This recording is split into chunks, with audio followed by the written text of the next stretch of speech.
अमर छत्तीसगढ़ आप देख रहे हैं और आपके साथ मैं हूं पुनीत। चलिए खबरों की शुरुआत करेंगे और सबसे पहले बात करेंगे मंत्रिमंडल की। जी हां, छत्तीसगढ़ में जल्द ही मंत्रिमंडल का विस्तार होने वाला है। रायपुर के जगन्नाथ मंदिर में आयोजित रथ यात्रा के कार्यक्रम में सीएम विष्णुदेव साय और पूर्व सीएम भूपेश बघेल शामिल हुए। इस दौरान भूपेश बघेल ने मुख्यमंत्री से मंत्रिमंडल विस्तार को लेकर पूछ लिया और कहा कि कम से कम संसदीय कार्य मंत्री ही बना दीजिए। इस पर सीएम ने विधानसभा सत्र से पहले विस्तार की बात कही। भूपेश बघेल का कहना था कि अनौपचारिक बातचीत में मुख्यमंत्री ने यह बात कही है। बाद में सीएम ने भी साफ किया कि जल्द मंत्रिमंडल का विस्तार करेंगे। वहीं उनका यह भी कहना था कि मानसून सत्र की तैयारी पूरी हो चुकी है। छत्तीसगढ़ में 2 मंत्रियों के पद खाली हैं और ऐसे में कौन मंत्री बनेगा, इसे लेकर कयास भी लगने शुरू हो चुके हैं।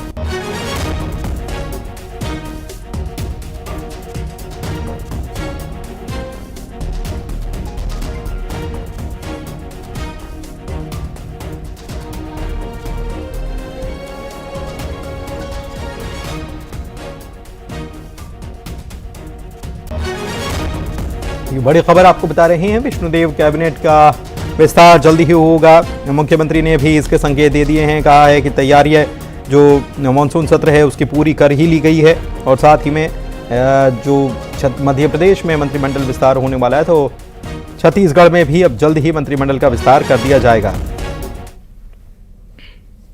सत्र होने वाली है, क्या कुछ तैयारियां सरकार की? सब तैयारी है, पूरी तैयारी है, संशोधन विधेयक इंतजार करिए। मैं भी विष्णु जी से ये बोल रहा था कि भाई कम से कम संसदीय कार्य मंत्री बना दो, विधानसभा सत्र चल रहा है तो बोले विधानसभा पहले बनेगा, ये बोल रहे थे। मेरी बातचीत हुई, अनौपचारिक बातचीत थी। भाई दूसरे विभाग तो आपके पास रह जाएगा, लेकिन संसदीय कार्य मंत्री तो होना चाहिए विधानसभा में, जिसे हम लोग लगातार डायलॉग करते रहे। और दीपक बैज जो हैं उनकी तरफ से एक बड़ा बयान आया। पीसीसी चीफ दीपक बैज ने कहा कि सत्ता भोगी कांग्रेस छोड़कर जा सकते हैं। संघर्ष का साथी आज भी कांग्रेस के साथ ही है, जाने वालों को कोई रोक नहीं सकता। पार्टी छोड़कर जाने वालों की वापसी भी नहीं होगी। दीपक बैज ने आज ये साफ भी कर दिया। जगदलपुर में ये बात वो कर रहे हैं।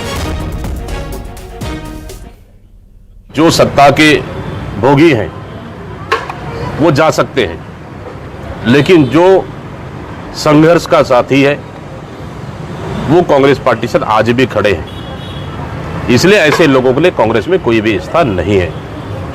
रही बात, हम 15 साल हमारी कांग्रेस पार्टी ने संघर्ष किया, सरकार बनाए, हम सरकार में आज नहीं है। फिर इस आने वाला 5 साल हम जनता के बीच में संघर्ष करेंगे और 2028 में हम फिर से सरकार बनाएंगे। श्रीनिवास नायडू हमारे संवाददाता जगदलपुर से जुड़े हुए हैं, सीधे उन्हीं के पास चलते हैं। क्या कुछ कहा पीसीसी चीफ ने, उन्हीं से समझते हैं। श्रीनिवास, जानकारी दीजिए। जी बिल्कुल, आज जगदलपुर पहुंचे पीसीसी अध्यक्ष दीपक बैज से जब सवाल किया गया था कि काफी कांग्रेसी जो है वो भाजपा में चले गए हैं, ऐसे में जो कांग्रेसी है, कार्यकर्ता है, चाहे पदाधिकारी है, अगर वो पार्टी में आना चाहे तो क्या पार्टी उन्हें लेगी? तब दीपक बैज ने एक बड़ा बयान दिया है कि जो सत्ता लोभी भोगी जो हैं, जो सत्ता का लोभ पाकर कांग्रेस पार्टी को छोड़ के चले गए थे, उनकी वापसी अब संभव नहीं है।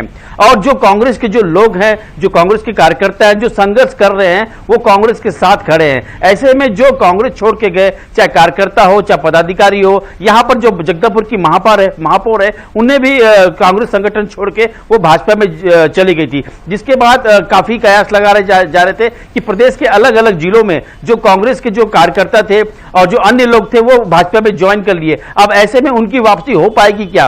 तो पीसीसी अध्यक्ष ने कहा कि उनकी वापसी तो अब संभव नहीं है, अब दोबारा उनको पार्टी कभी मौका नहीं देगी। तो ये कह सकते हैं कि पीसीसी अध्यक्ष दीपक बैज ने आज एक बड़ा बयान देकर जो कांग्रेस के जो लोग हैं, जो कार्यकर्ता हैं, जो संगठन में काम कर रहे हैं, उनके लिए एक सतर्कता के रूप में दे दिया है। जी, ऐसी क्या कुछ परिस्थितियां बन रही हैं कि कुछ कांग्रेस छोड़ने वाले वापस कांग्रेस में आ सकते हैं, इसलिए ये बयान दिया?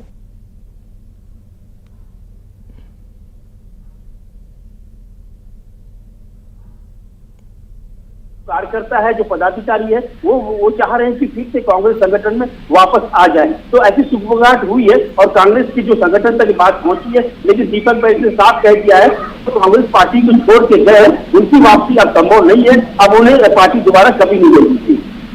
बहुत शुक्रिया आपका इस जानकारी के लिए।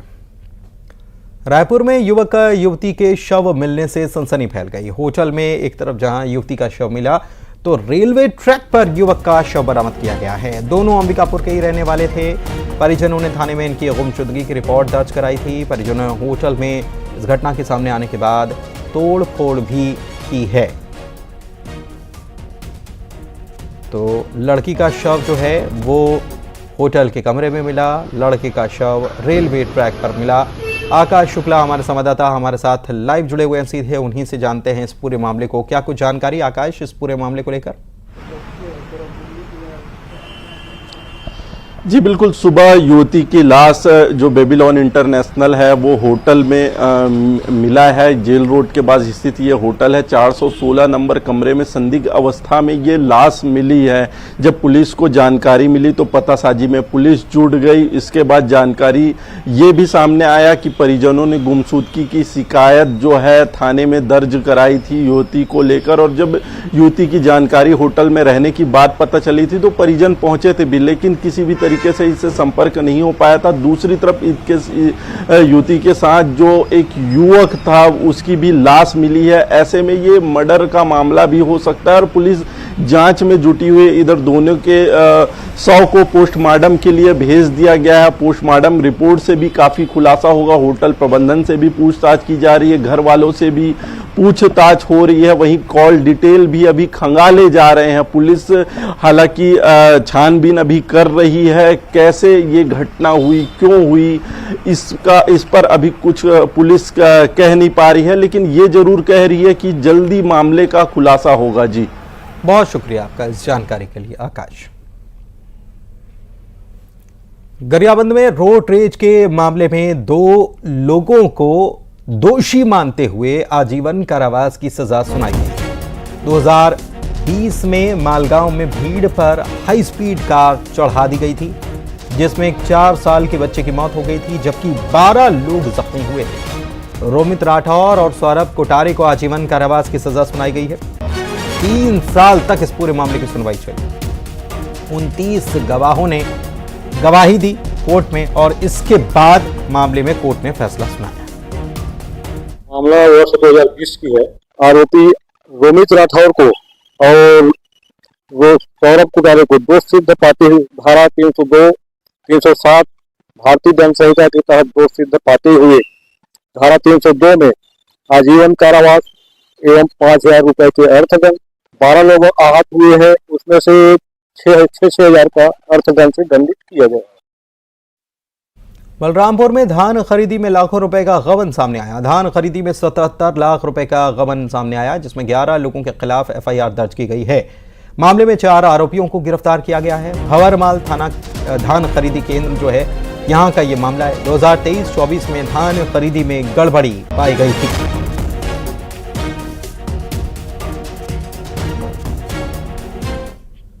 अनियमितता के संबंध में खाद्य अधिकारी प्रशांत राजवाड़े ने लिखित आवेदन पत्र जांच उपरांत दिया कि भंवरमाल धान खरीदी केंद्र में करीबन 77 लाख का गबन 11 व्यक्तियों ने मिलकर किया है। धान खरीदी प्रभारी विक्रम गुप्ता एवं अन्य सहयोगी द्वारा 77 लाख का गबन 2023-24 में खरीदी के संबंधित करने के संबंध में अपराध पंजीबद्ध कर विवेचना में लिया गया है। अभी 4 लोग गिरफ्तार हैं, अन्य लोग फरार हैं। तो ये IPC की धारा 409-34 के तहत अपराध पंजीबद्ध कर विवेचना में लिया गया है। वहीं जशपुर में पानी में डूबने से एक बच्चे की मौत हो गई। पानी से भरे गड्ढे में डूबने से 15 साल के बच्चे की जान चली गई। घर से मवेशी ढूंढने के लिए बच्चा निकला था। परिजनों ने गड्ढा खुला छोड़ने वालों पर अब कार्रवाई की मांग की है। तबकरा थाना क्षेत्र के केरसई गांव में यह हादसा पेश आया।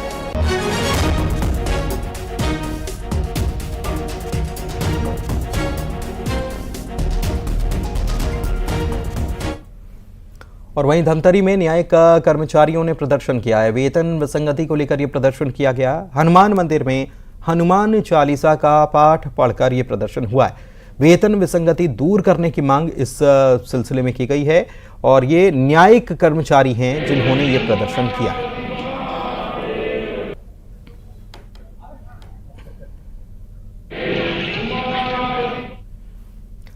वहीं गरियाबंद से खबर आपको बता दें, जहां पर तौरेंगा रेंज को अतिक्रमण मुक्त करने का फिर से अभियान शुरू किया जाएगा। कल रेंजर और 3 कर्मचारियों को बंधक बनाकर अतिक्रमणकारियों ने पीटा था। उप निदेशक वरुण जैन ने इसका आदेश जारी किया। फर्जी वन अधिकार पट्टा बनाने वालों के खिलाफ भी एफआईआर होगी। उदंती टाइगर रिजर्व क्षेत्र के तौरेंगा रेंज का यह मामला है। वन विभाग की टीम पर हमला करने के बाद यह बड़ा फैसला लिया गया है।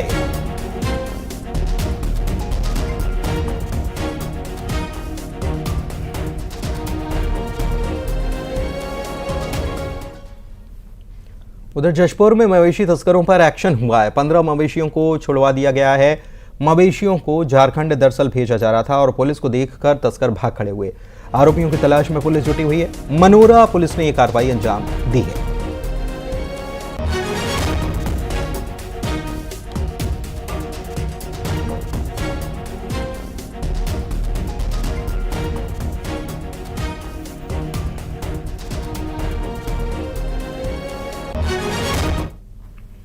वहीं गरियाबंद से बड़ी खबर आपको बता दें, जहां पर भैंस से भरे वाहन को विश्व हिंदू परिषद और बजरंग दल के कार्यकर्ताओं ने पकड़ लिया। भैंस की तस्करी करने की आशंका जताई जा रही है। पिंगेश्वर लालपुर रोड पर यह भैंस से भरी हुई गाड़ी पकड़ी गई है। मौके पर वैध दस्तावेज भी नहीं मिले। पकड़े गए संदिग्धों से पूछताछ की जा रही है।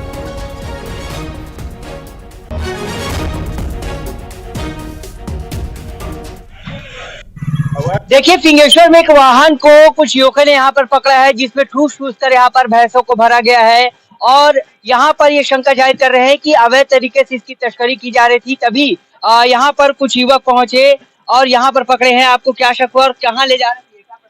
हमको शक हुआ कि ये खुर्सा से अपने मवेशियों को ले जा रहे हैं, अवैध रूप से ले जाया जा रहा है, ना कि इनके पास कोई सरपंच का साइन किया हुआ कोई पत्रक है या कोई परमिशन, ऐसा कुछ है ही नहीं।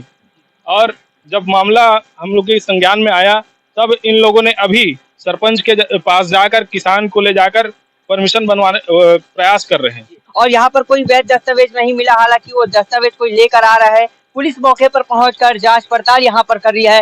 देखने होगा कि क्या दस्तावेज लाते हैं और पुलिस इस पूरे मामले की अब जांच में जुट गई है। न्यूज़ 18 के लिए गरियाबंद से शेख इमरान। कुछ लोग वाहन में भर के अवैध रूप से मवेशी लेके जा रहे हैं। सूचना पर अभी आए हैं, जांच में लिया गया है। अभी पूर्ण रूप से जांच नहीं हो पाया है। कुछ अभी तक कुछ दस्तावेज लिखित में दिए हैं, जिसमें कोई सील लगा है क्या अमृता सरपंच ग्राम पटोरा का, लेकिन दिनांक जो लिखा है उसमें कटपिट हुआ है। इस संबंध में तस्दीक। इधर कवर्धा में मिनी पिकअप वाहन जो है वो पलट गया, जिसकी वजह से हादसा हुआ और हादसे में 5 से ज्यादा लोग घायल हो गए। इस पिकअप वाहन में 10 से ज्यादा लोग सवार बताए जाते हैं। एक बड़ा हादसा टल गया। पंडरिया थाने के घुटरकुंडी गांव में ये दुर्घटना पेश आई है।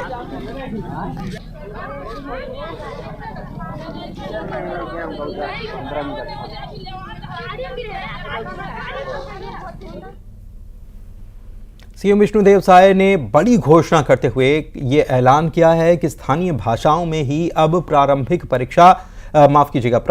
शिक्षा छत्तीसगढ़ में बच्चों को दी जाए। 18 स्थानीय भाषाओं और बोलियों में किताबें तैयार कर ली गई हैं और स्कूलों में हर साल ग्रीष्मकालीन शिविर इसके लिए लगाए जाएंगे। विशेष आवश्यकता वाले बच्चों के लिए आवासीय विद्यालय भी बनाया जाएगा।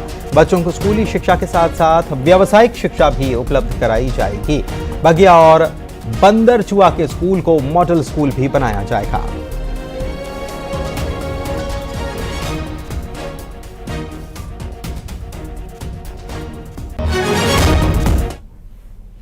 बलौदाबाजार हिंसा मामले में एक और गिरफ्तारी कर ली गई। बलौदाबाजार पुलिस ने एक व्यक्ति को और गिरफ्तार किया है। यह आरोपी जो है ये बालोद जिले से गिरफ्तार हुआ है, जिसका नाम प्रवीण महिलांग बताया जा रहा है। इसकी गिरफ्तारी हुई है।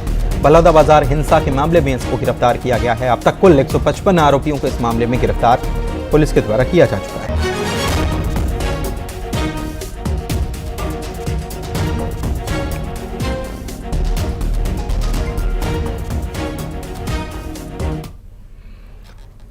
वहीं जशपुर से खबर आपको बताएं, जहां पर छात्रावास अधीक्षक ने शराब के नशे में बच्चों से मारपीट की घटना अंजाम दी थी। मारपीट से नाराज छात्रावास के बच्चों ने आधी रात को ही छात्रावास छोड़ दिया। छात्रावास से निकलकर बच्चे सीधे अपने घर पहुंच गए। छात्रावास अधीक्षक पर आरोप लगाए गए कि अक्सर छात्रावास अधीक्षक उनसे इसी तरीके से मारपीट भी करता है।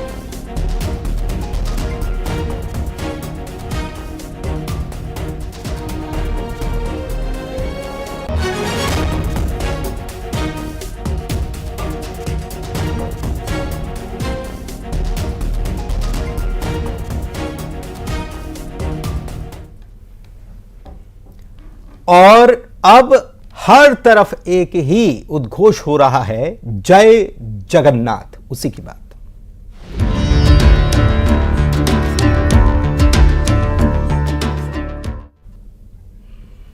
तो पुरी में भगवान जगन्नाथ की रथ यात्रा निकाली जा रही है। दूसरी तरफ रायपुर में भी जगन्नाथ की रथ यात्रा, भगवान जगन्नाथ की रथ यात्रा निकाली गई है।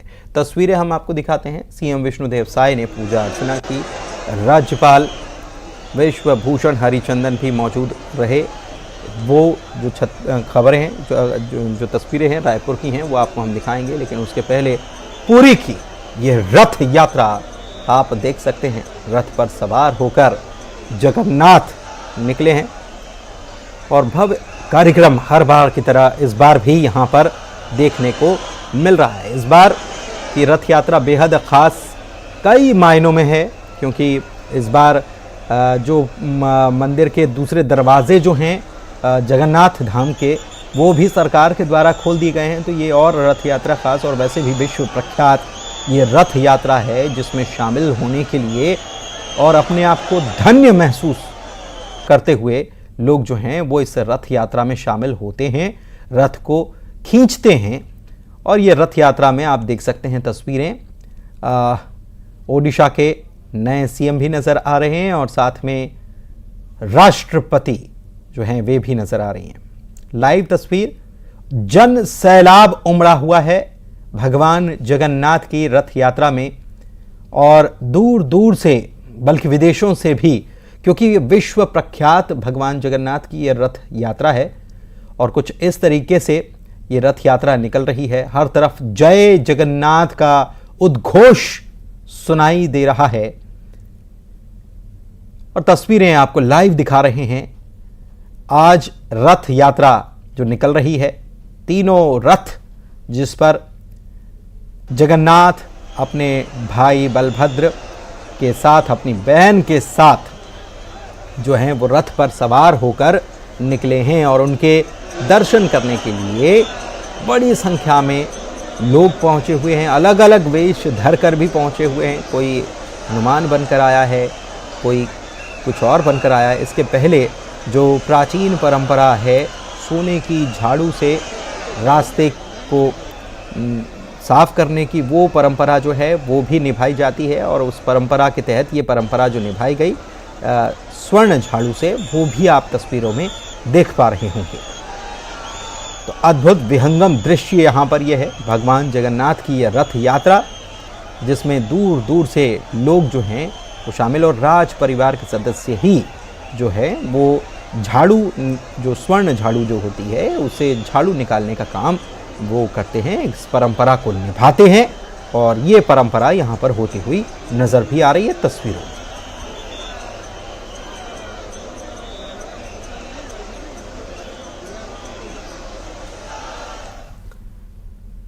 और रायपुर की तस्वीर दिखा देते हैं आपको। जगन्नाथ भगवान के रथ यात्रा यहाँ पर भी निकली और इसमें मुख्यमंत्री भी पहुंचे थे। उन्होंने भी विशेष पूजा अर्चना की। राज्यपाल विश्वभूषण हरिचंदन भी इस दौरान मौजूद रहे और विधि विधान के साथ मंदिर में पूजा अर्चना यहाँ पर की गई।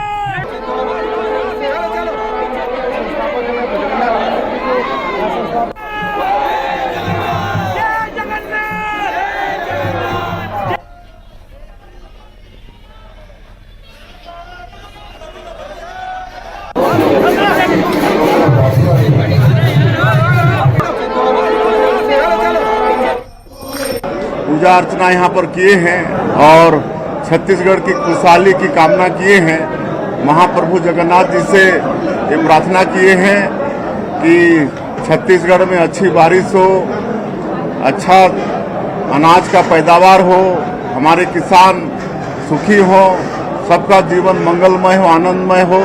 ये आज महाप्रभु जगन्नाथ जी से पूजा अर्चना करके ये प्रार्थना किए। और आइए आप देखते हैं टॉप 20 खबरों को। जगन्नाथ मंदिर में सीएम